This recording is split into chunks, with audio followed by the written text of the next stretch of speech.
మాది వెస్ట్ గోదావరి తాడేపల్లిగూడెం దగ్గర కృష్ణాపురం అనే గ్రామం ఉంది మాది. ఇక్కడ పిఎంసి భోజనాలు చాలా అద్భుతంగా, చాలా చాలా అమృతంలాగా ఉన్నాయి. చాలా బాగున్నాయండి. అసలు మేము ఈ పిఎంసికి రావడానికి కారణం 2020 సంవత్సరంలో కరోనా వచ్చిన టైంలో మేము అమెరికా వెళ్ళి వచ్చామండి. వచ్చేటప్పుడు మమ్మల్ని చూసేటప్పటికి అందరూ కూడా భయపడిపోయి, వీళ్ళు అమెరికా నుంచి వచ్చారు, వీళ్ళు కనపడకూడదు, వీళ్ళని చూడకూడదు అని వెలివేసినట్టు అందరూ చూస్తూ ఉంటే, వాలంటీర్లు వాళ్ళు కూడా మీరు ఇంట్లో ఉండి బయటికి రాకూడదు, అసలు బయటకు కనపడకూడదు అని బంధించారండి. ఆ టైంలో పిఎంసి ఛానల్ అసలు ఎరగమండి మేము. టీవీ పెడితే పిఎంసి ఛానల్ అని వచ్చింది.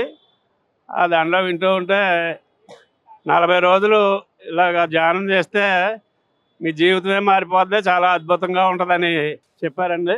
ఆ టీవీలో పిఎంసిలో మాటలే. అవి విన్న తర్వాత మేము సర్లే ఇంకంతకన్నా పని ఏముంది, బయటకు చూడటానికి కూడా లేదు దారి అని ఆ రూట్లో మేము కూర్చుని చేసామండి. చేస్తే చాలా చాలా అద్భుతంగా ఉందండి. అన్ని మిరాకిల్స్ కూడా జరుగుతున్నాయి. చాలా చాలా బాగుంది.